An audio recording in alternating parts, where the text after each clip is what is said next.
Thank you guys for making Locked On Nationals your first listen every day. We are free and available wherever you get your podcast. And so on today's show, I really want to get into the 2022 trade deadline.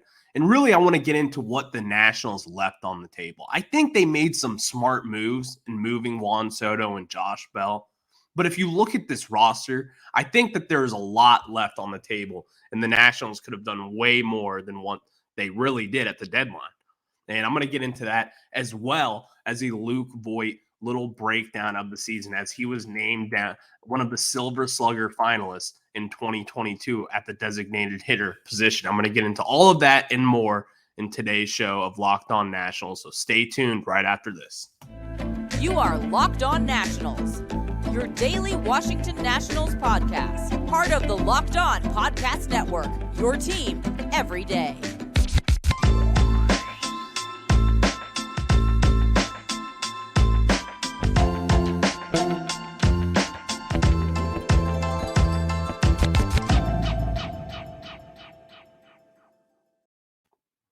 And so thank you guys again for making Locked On Nationals your first listen. Also, give me a follow on Twitter at Ryan Clary 11, and you can follow the Locked On Nationals page at LO_Nationals over on Twitter as well.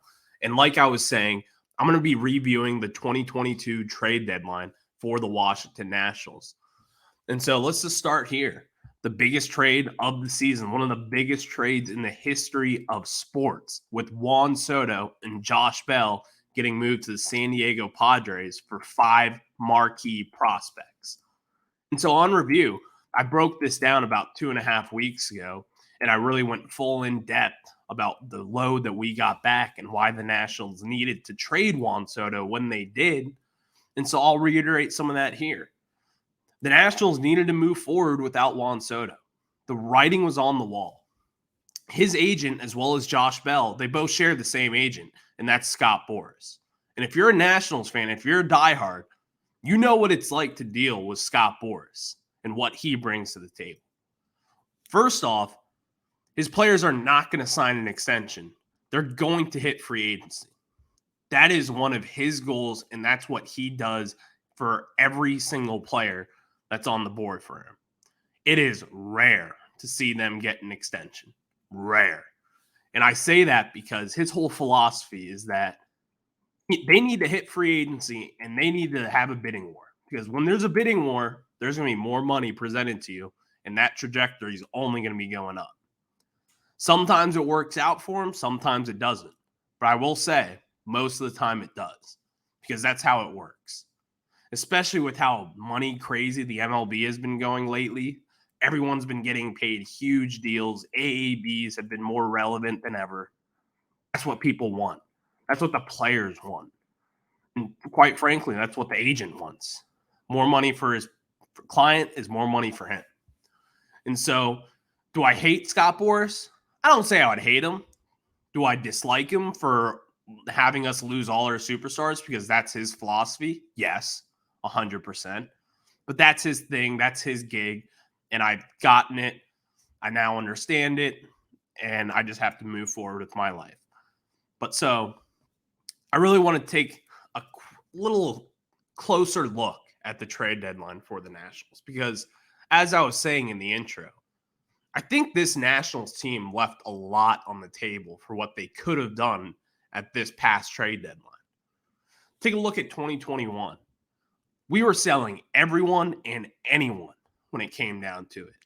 Josh Harrison, Yan Gomes, Max Scherzer, Trey Turner, John Lester, others, Daniel Hudson, others as well that I'm blanking on. We were having a fire sale at that deadline.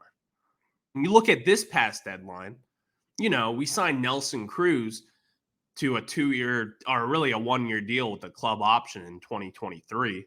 And that's looking like that we're not going to be picking that up as we sit here today. And you do that move and everyone's kind of like, okay, like this is a good move. You slightly overpaid for him. But then again, like who cares? You just overpaid for a good hitter that you could trade at the deadline because this is a team that's going to be bad. We knew that coming into this year. But then you look at the deadline, we never traded Nelson Cruz.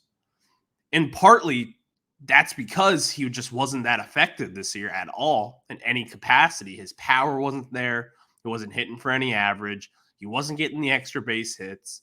The RBIs weren't there. He wasn't productive at the plate.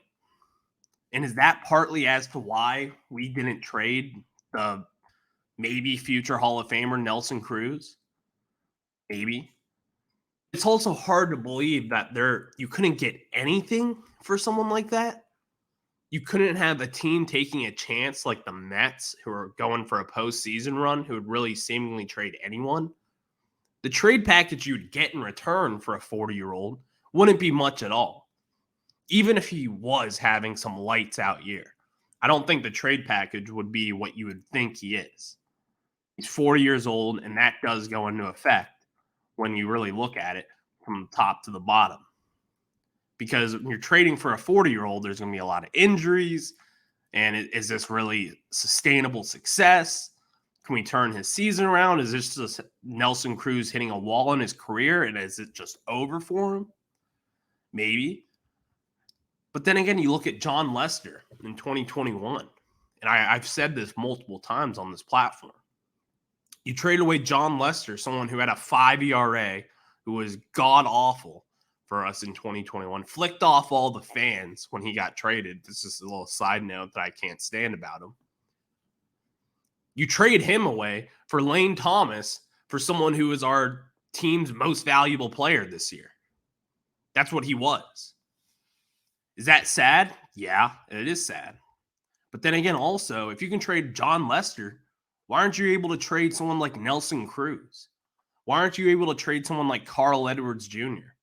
Maybe even Kyle Finnegan. Kyle Finnegan's been someone who's people have been talking about this offseason, saying, why didn't we trade him at the deadline? He's been a nice, reliable reliever.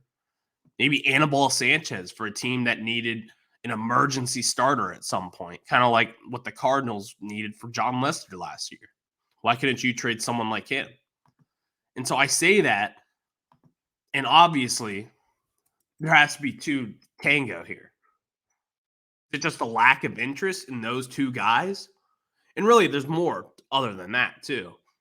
Supposedly, I saw a report the other day that Patrick Corbin could have been dealt for Marcell Ozuna. And now the reason why I wouldn't have done that deal, because I don't know if you guys have been paying attention to Marcell Ozuna. This is someone who has had a lot of trouble in the past. He got arrested for DUI earlier this year. He's had a domestic violence issue in the past as well. And so this is someone who's had a lot of issues off the field. And I really do see as to why we didn't make that move at the deadline.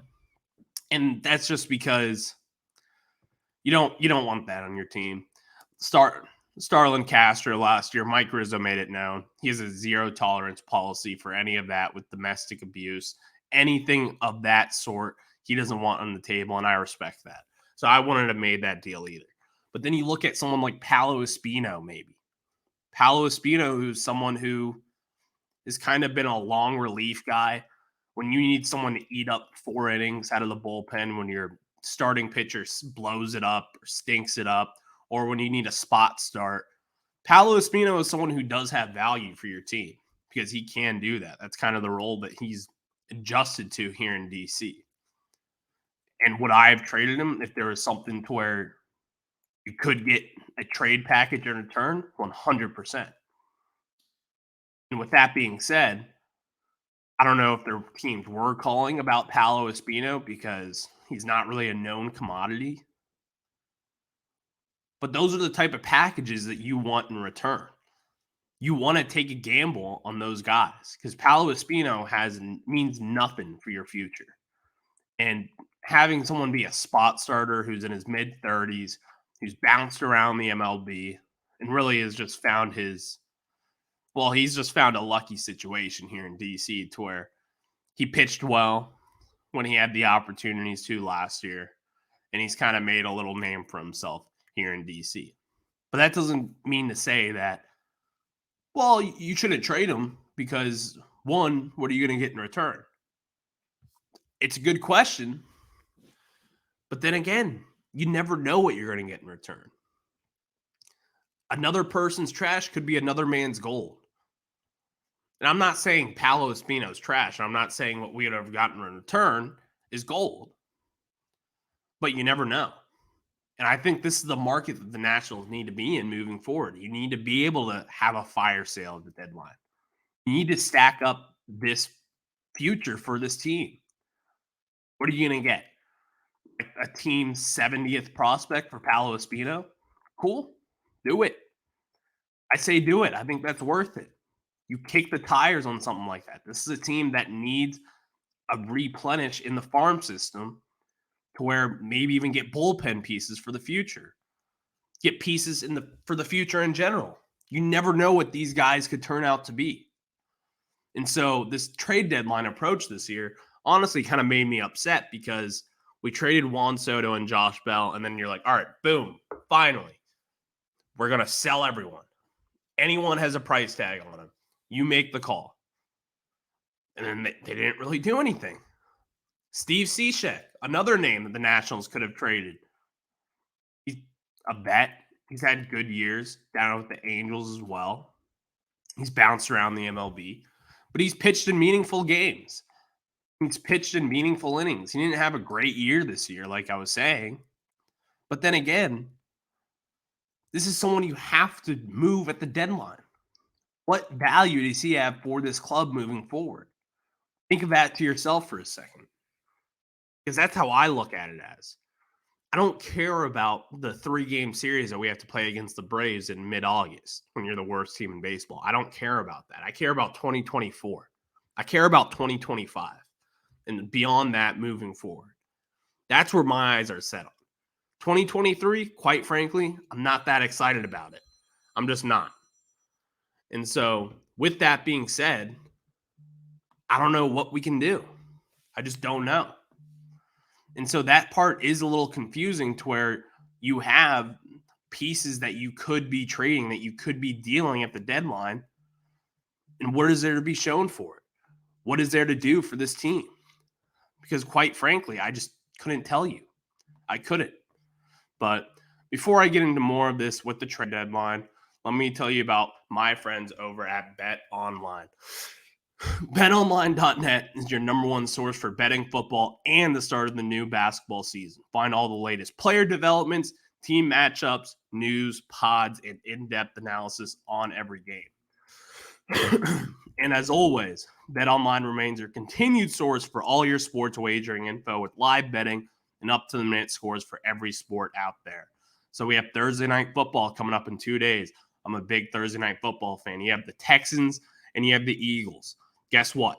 You also have the Houston Astros and you have the Philadelphia Phillies on Thursday night as well for Game 5 of the World Series. I can tell you this, I'm going to be doing a little Philly double dip in that game, and maybe we'll place a bet on that. And my friends over at BetOnline have me covered as they have you covered as well. The fastest and easiest way to check in on all your favorite games and events, including MLB, MMA, boxing, and golf. Head to the website today or use your mobile device to learn more. Bet Online, where the game starts. And so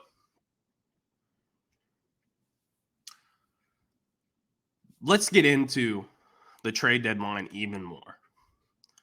So to really wrap up the trade conversation for the Nationals at this deadline, what did we do to better our chances for the future of a postseason run? Think about it. We traded Juan Soto and Josh Bell, which again, as I've said, what we got in return is no joke. Robert Hassel, James Wood, Yarlin Susanna. Those 3 guys are huge prospects. CJ Abrams, obviously. Mackenzie Gore. Luke Voit. Luke Voit is someone we're going to be getting to later in this show, as he was a Silver Slugger finalist this year for the Nationals and as well as the Padres. But you look at someone like that, with Luke Voit getting him in return, that's a good deal.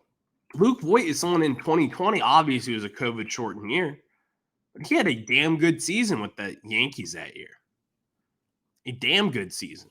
He led the MLB in home runs with 22 in 60 games that year. Or actually, rather, he had about 56 games and 22 home runs.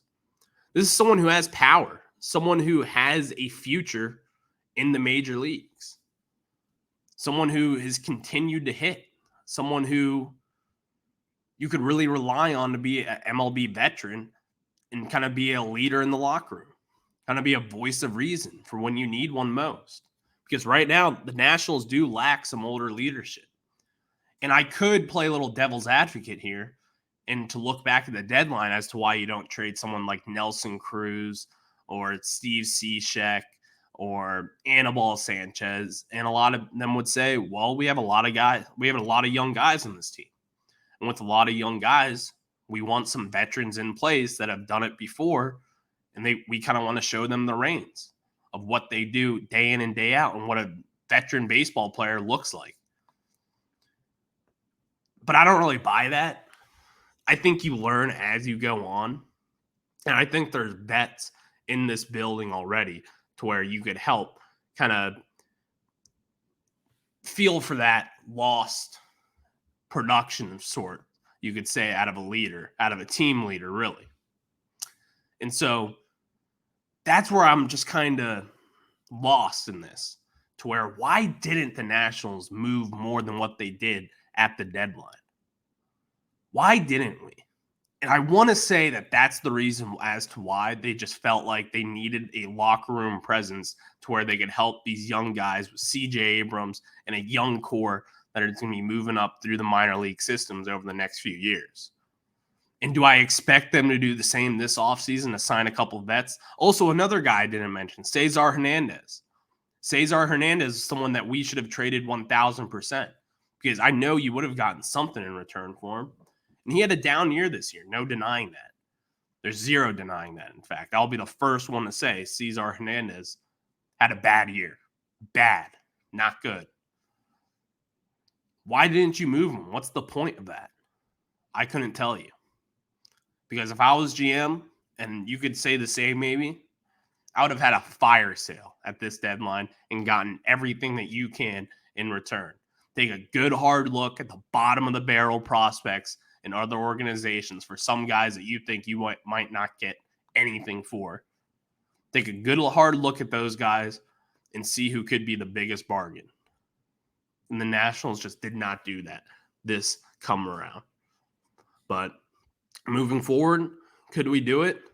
I think we could. At least I hope we could. But again, we'll be getting to that more and more as the offseason progresses with all the storylines coming into play. But thank you guys for making Locked On Nationals your first listen. For your next listen, check out the Locked On Sports Today podcast, the biggest stories of the day, plus instant reactions, big game recaps, and the take of the day, available on the Odyssey app, YouTube, and wherever you get your podcasts. And so now I really want to get into Luke Voit and the trade deadline for the Washington Nationals. Luke Voit, this is someone we got in return in the Juan Soto deal. He was kind of a throw-in. If you remember, Eric Hosmer, it was supposed to be the one coming back in the trade return in that big package. Eric Hosmer had a no trade clause. And on one of the teams on that list were the Washington Nationals. So he waived that, and he did not come to DC. And so in return, we got Luke Voit. And which, honestly, you look at it, Eric Hosmer is on a bad contract already. The reason why they were trying to get rid of Eric Hosmer is because of that bad contract. So instead of taking on that contract as well as trading Soto and Josh Bell, the Nationals got Luke Voit, who's still on a rookie deal. And right now, as he stands here today, he's 31 years old. He'll be 32 on opening day of next year. And he's a free agent in 2025. This is someone we have locked up in 23, 24, as well as 25. And that's a good deal. That is a good deal when you look at it. Luke Voit, again, Silver Slugger finalist. Eric Hosmer is someone who has fallen off. He plays great defense. I'll give him that. But Luke Voit has a better hitter. He's a better hitter right now as we stand here today. And really, if you look at it, I feel like he could be even a better leader. I don't know. The guy seemed to really rally around Luke Voit. And did he help this Nationals club kind of get hot, as you could say, for this team in the second half of the season? Yeah. I think Luke Voit did play a role into the Nationals kind of turning it around in a little at the second half of this season. When he came here, he was hitting well. With the Nationals this year, his numbers weren't out of this world great, but he was effective. He had a 228 batting average. He had a 295 on base percentage with a 381 slug and a 676 OPS. Those aren't very good, but then again, he's on a bad team. You have to find some bright spots, and he kind of was one. He had a lot of big-time home runs, 400-foot bombs. Those were fun to see. And really, he finished top 10 in the MVP category in 2020 with the Yankees. This is someone who's played really good baseball as of late. 2021 was kind of a down year with him with the Yankees. He didn't have all the opportunities that could have come his way.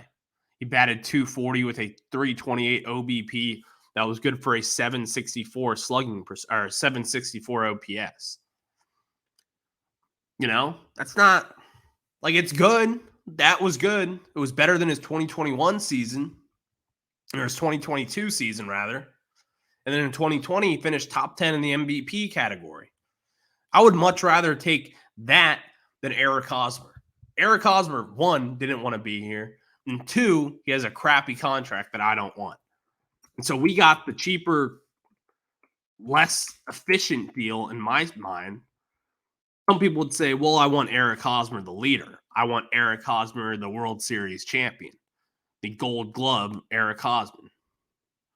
And to me, that just wasn't, it's cool and all. Eric Hosmer didn't want to be here. He's 33 years old, and he's signed through 2026. He's a Boris client, and the contract is just not good. It's not good, and that's the business that you don't want to be in. You don't want to be taking on extra cash for someone who doesn't really have a role with this team. Now, Eric Hosmer would have a role with this team, but he's not going to make your team any better than Luke Voit. Luke Voit is a very comparable player to Eric Hosmer as we sit here today. I don't think he's the defender that Hosmer is, but I think he has the bat and all the other tools as well as Hosmer does. And I just don't really get the people clamoring over Eric Hosmer. I think we just forget that he's not that good anymore. And they wanted to move on from him and his contract for a reason. I think the Nationals got the better half of the deal with Luke Voit, as he is someone that you can really rely on moving forward with this team. He's going to be a team leader. He's going to play an important role for this team. He's going to mentor the younger guys. He's been in big markets with the Yankees. He's been in San Diego, St. Louis. Those are big markets. Those are a lot of winners right now. They expect to win. And so now he's coming into a different environment in Washington, D.C., which, again, is a big market. There's no pressure. Luke Voit has the time. He has the time to develop. He's going to get an amplitude of opportunities moving forward, in my opinion, for the next few years to really solidify himself as a piece that this team can extend and move forward with in the future. Now, with that being said, do I really bank on that happening? Do I really believe that he could be that guy? Probably not.